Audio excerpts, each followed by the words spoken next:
दोस्तों, भारत के बारे में कहते हैं मेरे देश की धरती उगले हीरे मोती। क्योंकि एक समय ऐसा था जब सारी दुनिया में सबसे ज्यादा धरोहर अपने भारत के पास ही था। सब कुछ तो दुश्मनों द्वारा लूट लिया गया, मगर आज भी एक बेहद कीमती धरोहर है जो भारत की सी मिट्टी पर उग रही है। दोस्तों, क्या आपने भारत के लाल सोने का नाम सुना है?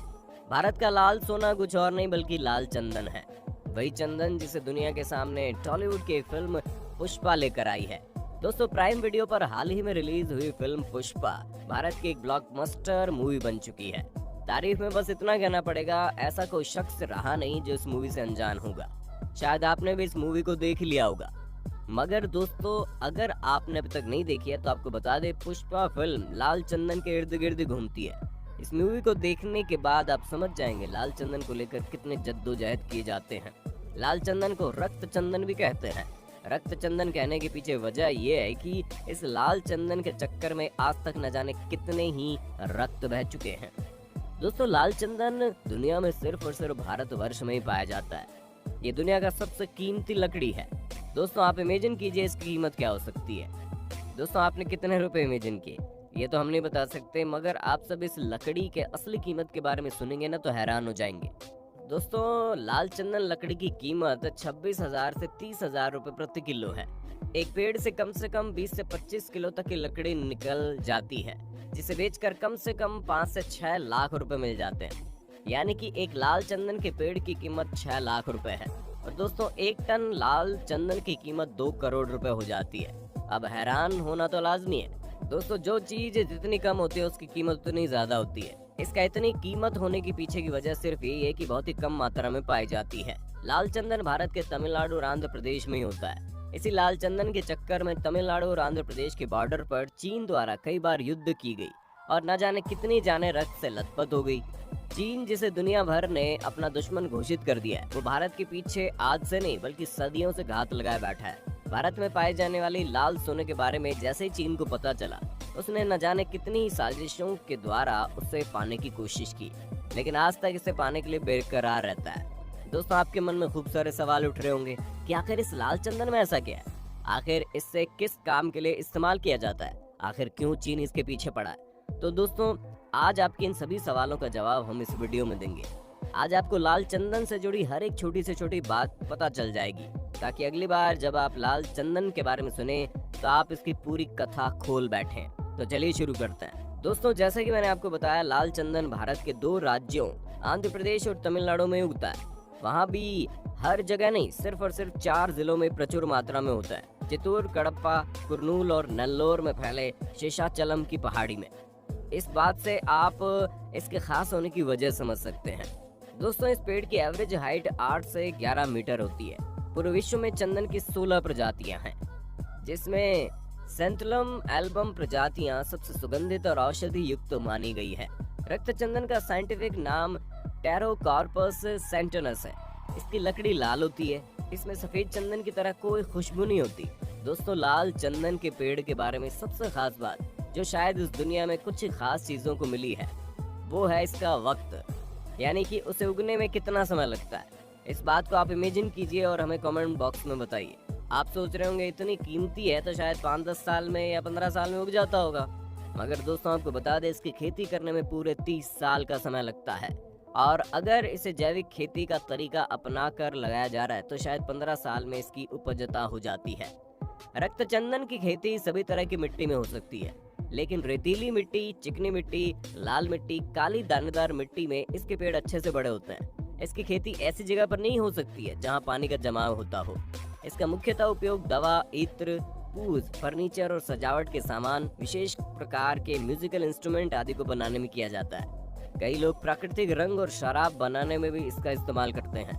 दोस्तों, लाल चंदन से कई तरह की दवाइयाँ बनाई जाती है और उसमें लाल चंदन के पाउडर जिससे स्किन एलर्जी जैसे कि एक्जिमा, सूजन, जलन का इलाज हो सकता है। कहते हैं एक्जिमा के मरीज कुछ और खुजली हो और उसमें लाल चंदन के पाउडर को कपूर के साथ पेस्ट बनाकर लगा दिया जाए तो मिनटों में उसे ठीक कर देती है और चमत्कारी आराम पहुंचाती है।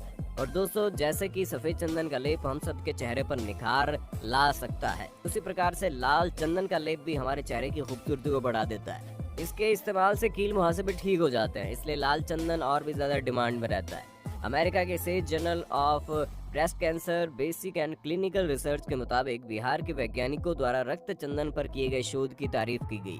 वैज्ञानिकों ने रक्त चंदन में मौजूद प्रतिरोधक क्षमता के बारे में नई खोज की है। इसमें स्तन कैंसर की प्रतिरोधक क्षमता की मौजूदगी का पता लगाया गया है। कहा जाता है रक्त चंदन को शैव और शाक्त मत को मानने वाले अधिक प्रयोग करते हैं। आपको बता दें दोस्तों, ये पीले चंदन का इस्तेमाल वैष्णव मत वाले लोग करते हैं। अंतर्राष्ट्रीय बाजारों में इसकी डिमांड बहुत ही अधिक है और यही वजह है कि इसकी सुरक्षा खूब ध्यान से की जाती है।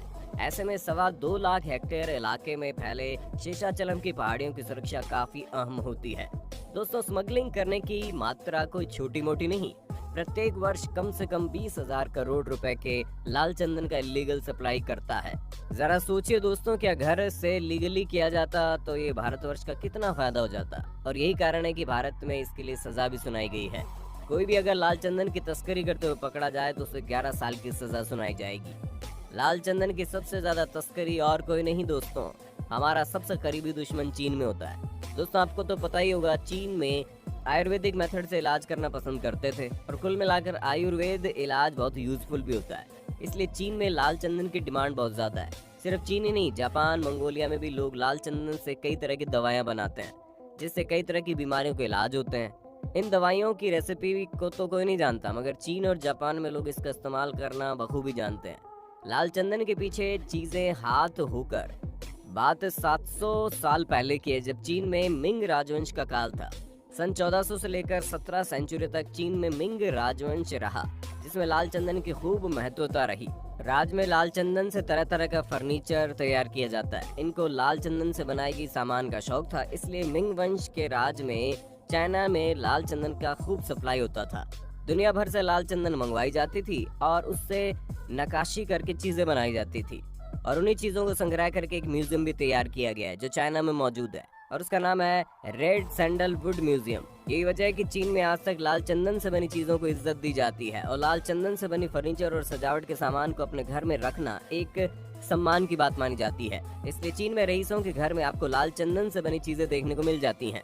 जापान में भी एक समय में लाल चंदन की खूब महत्वता थी, मगर धीरे धीरे जैसे कि सभी लोग पुरानी परंपराओं को भूलते जा रहे हैं, वैसे जापान में एक पुरानी परंपरा है जिसमें वहाँ की पारंपरिक शादियों में बजाए जाने वाली एक म्यूजिकल इंस्ट्रूमेंट शामीशेन को लाल चंदन से ही बनाया जाता है।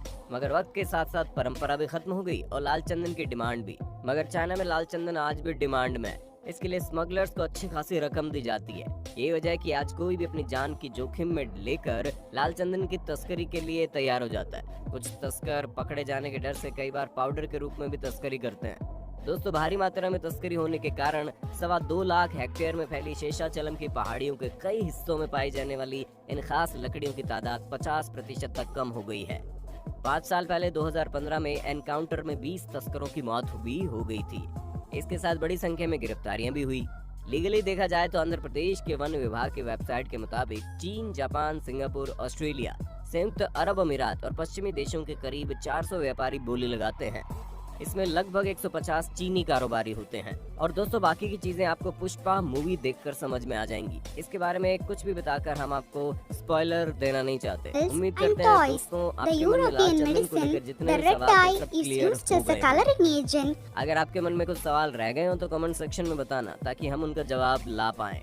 इस वीडियो को लाइक जरूर करना दोस्तों, इसे शेयर करने वाले अपने दोस्तों में भारत के लाल सोने के बारे में जरूर बता देना। फिर मिलेंगे नई वीडियो में, तब तक के लिए अलविदा।